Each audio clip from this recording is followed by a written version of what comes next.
Hello everyone, welcome to this video on ethics, CSR, which is corporate social responsibility, and stakeholders. So what we're going to be going through is looking at how organizations and businesses today attempt to tackle ethical issues and build them into their structural decision-making process, as well as examining the concept and reality of stakeholders around modern business activity. So if we start with just a refresher on ethics, remember that ethics is distinct from law. Something may be legal and not ethical, or something may be ethical and not legal. That ethics essentially is the philosophy of trying to understand right and wrong, good and bad, correct actions versus incorrect actions. Now, when it comes to businesses and organizations trying to grapple with ethical issues, the rising trend over the last 20 or so years has been corporate social responsibility, which is very much focused on sustainability as a lens by which organizations and businesses try and see ethical issues. So we are just going to take a look at CSR and corporate social responsibility, and the implementation or the variant of CSR we're interested in, which has been a very influential and popular lens for CSR, has been the triple bottom line. So the idea that we have three overlapping areas where businesses need to pay particular close attention to, and that their decision making has to be filtered through actually satisfying the requirements of this triple bottom line. So the first would be social sustainability. So all business activities, as well as being legal, which should go without saying, should also be socially sustainable. So this is prompting businesses to be mindful and aware of their impacts on the social fabric around them, whether this is through workers' rights, whether this is through the social impact of their products and services, whether this is through the impact that businesses have on the social contract within a society. So there's lots of different ways that we can judge social sustainability, but the ultimate determinant here is understanding how organizations and businesses actually impact society, and making sure that their social footprint, i.e. the actual impact they have on particular societies, is of a sustainable nature, rather than being unsustainable or unduly extractive or unduly oppressive. The second of the triple bottom line would be environmental sustainability. So here businesses, very similar to social sustainability, businesses have to be mindful of their impact on the environment around them, and making sure that that impact is sustainable, and that can tie into many higher profile things around climate change. So their carbon footprint would come under environmental sustainability. Their use of natural resources such as wood, soil, extractive resources, water, and so on, is sustainable, and to align their supply chains and their operations to either have minimum negative impact on the environment, or, as we often see, to have balancing activities built in. So whether that's carbon offsetting, which is using a certain amount of carbon resources, but then planting a certain amount of trees to offset that carbon usage, or other types of offsetting or balancing activities.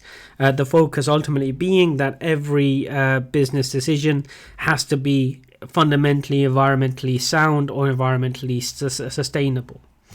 Lastly, the third of our triple bottom line would be economic sustainability. So here there's a recognition that businesses ultimately exist in order to turn a profit, and therefore there has to be a sustainable aspect to their economic activities, as well as social and environmental sustainability. So the business has to be self-perpetuating, has to be able to generate enough revenue with costs manageable to the degree that they can actually continue for the foreseeable future. Now, there are other ways of understanding CSR, corporate social responsibility, but this is a particularly popular one, and we can see why. there's a clear lens, there's a clear series of criteria that we want to apply to business decisions, and we to make sure that our operations are sustainable in the long run. So they're not just short-termist. We're not just thinking about getting the maximum return on investment in the shortest possible period, but we are making sure that there is long-term economic sustainability, that the business can keep perpetuating itself. There's long-term social sustainability to minimize the impact on the social fabric surrounding the business, and obviously there's environmental sustainability. So we're contributing to the effort against climate change and minimizing the environmental footprint that the business and its operation imposes on the planet. However, we still have a number of ways that we can be critical about CSR, both as a concept and as a reality, so how it's actually used in many organizations today. So if we take a look at some of these critiques, it falls in two major categories. So the first would be that CSR is effectively a way of staving off corporate regulation by national or international authorities. So by raising the banner of sustainability, raising the banner of corporate responsibility, what corporations and businesses are trying to do is sign up for voluntary self-regulation. So if businesses are perceived to be tempering their social impact, their negative social impacts, if they're seen to be trying to make efforts to minimize their negative environmental impacts, this will reduce the likelihood and reduce the possibility of actually having stringent regulations applied to their activities by national and international authorities, which they would have to abide by. Now, to be fair, that there is some evidence here that CSR schemes are moving from voluntary, very lightly monitored schemes where businesses have just signed up to a code of conduct or a code of CSR responsibilities, and having relatively little monitoring or transparency as to their operations, towards greater, more visible, more transparent, more effective schemes, particularly those at national and international levels. So there is some movement here in moving CSR from just a form of voluntary self-regulation towards something that has a bit more bite and a bit more impact.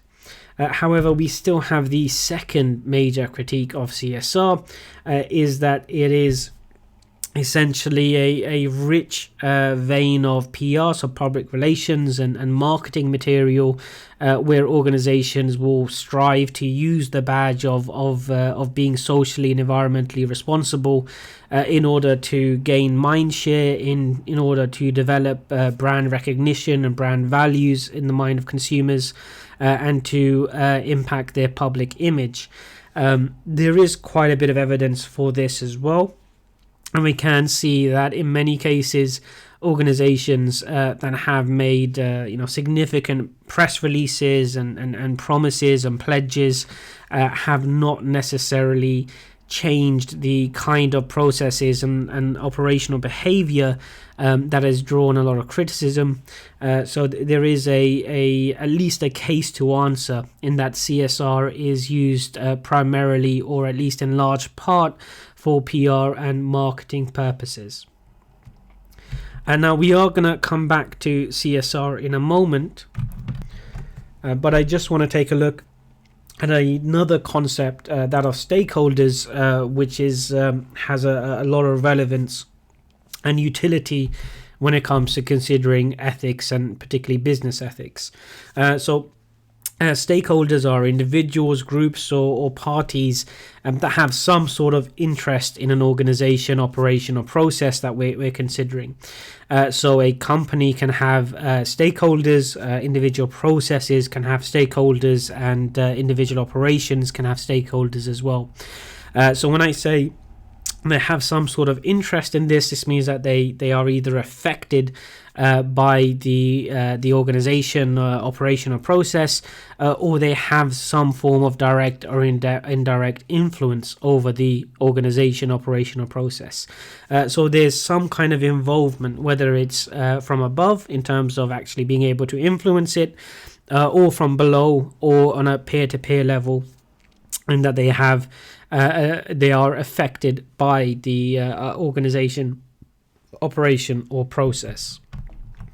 Now that seems like a fairly vague definition, and it may be more helpful to actually look at a list of stakeholders to understand how we can apply that definition to get a list of individuals or interested parties. We can divide stakeholders in two categories. So we have internal stakeholders within the organization or process or operation, and then we have our external stakeholders as well. So internal stakeholders will typically fall into one of three categories. You have ordinary employees, you have management level employees, so the distinct management function within an organization, and then you have the owners of an organization, that of private corporations in particular, or wholly owned corporations in particular. As well as this, we've got a large list of external stakeholders. So this can be people that directly interact with the organization. So you have your suppliers and you have your customers at either end of the supply chain. And you also have shareholders who own part of the business, but in a publicly traded organization. You have creditors, and obviously you have government bodies and agencies that may have a hand in regulating the organization, as well as broader society. So that's just a rough list of possible stakeholders. If you were to identify a particular process or a particular operation of a company, you can narrow that down and create a detailed list of stakeholders or distinct parties who are, again, either directly or indirectly affected, or have either direct or indirect influence on the operation itself. Now, stakeholder theory is very useful to us in a number of different ways. Organizations often use stakeholder theory to manage their communications, to identify interested parties, and to often bring them on board within the decision-making process. Is also useful to us when considering ethical issues. It allows us to understand parties outside of whatever company's evolved in a business ethics dilemma or decision, and understand their role in the generation of the dilemma or ethical issue. But it also does raise the question of whether stakeholders should play a more formal role in the overall strategic direction and decision making of a business. So we are going to return to CSR in a moment here, because this is one of these central questions in business ethics, and one that CSR attempts to provide an answer for. So the question of who should a business be run for. So a business is being run, it operates, it generates revenues, it generates profits, but who's the ultimate beneficiary? Should that be shareholders, i.e. people that ultimately own the corporation or the business? Should it be stakeholders, as we've defined a wide variety of people who have some kind of interest in the business?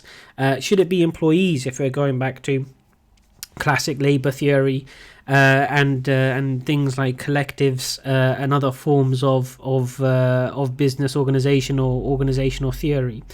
Well, there is some kind of answer for this classically, that usually we would point to something called the principle of shareholder primacy as an unambiguous answer for this. And although this predates Ford, the case of Ford v. the Dodge brothers, this is still a very seminal case, legal case, which clearly established the principle, at least within one particular narrative. By 1916, Ford, the manufacturers of the first mass-produced automobile, the Ford Model T, had been wildly successful, owing to a variety of innovations and technological advancements, and had very, very large capital reserves.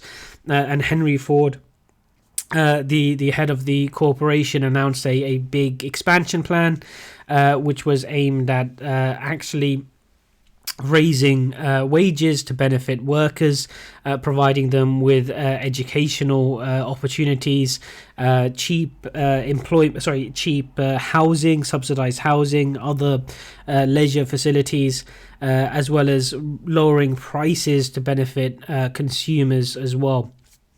This was to be paid for by ending special dividends, which are special payments, divisions of profit that usually go to shareholders. Now, what actually happened was that the Dodge brothers, who owned 10% of the company, so had 10% of the shares issued, and the second largest shareholders next to Henry Ford himself, demanded that this expansion plan be blocked. Prices actually increased, wages cut, all of the educational and leisure programs abandoned, and dividends be resumed as normal in order to distribute the surplus capital, i.e. the retained profit within the company. They sued Ford in order to push this through, as Henry Ford refused to comply. So the Dodge brothers sued the company that they were the second largest shareholders for, and the ruling that came down has had a very big impact on the way corporations have been governed ever since. So this is quoting directly from the ruling, and the key point is that a business corporation is organized and carried on primarily for the profit of the stockholders. For stockholders, you should read shareholders in modern parlance. And further establishing that the directors are there to be to direct the organization and to steer the organization to maximize the profit return to stockholders or shareholders. This has had a few major impacts since. So the conventional wisdom has been that this is a legal principle, which means that the primary duty of the business is to return or maximize profit to shareholders, and the board of directors is there to execute this purpose. They have they have discretion as to how they achieve this. So understanding, maximizing value or maximum returning profit can be highly contested. You have short-term versus long-term considerations. You have considerations about whether something is economically sustainable. You have considerations about the long-term social trends. So therefore, courts would be very, very reluctant to intervene and question a particular decision, simply because those decisions can be justified in a number of different ways. However, they cannot actually aim to reduce profits, and they cannot aim to divert profits elsewhere without having some sort of justification that it will ultimately be in the interests of their shareholders. This seems to have been the orthodox thinking on who businesses are being run for, but there are a number of different challenges to this. So the most high-profile challenge came just a few years ago when the Business Roundtable, which consists of as an association of 181 really well-known and high-powered CEOs. I mean, we're talking pretty much the largest corporations on the planet, including Amazon, JP Morgan, Johnson & Johnson, Apple, BP, Citigroup, Deloitte, Disney, Intel, KPMG. It really would be worthwhile asking which major corporations are not on the list rather than which are.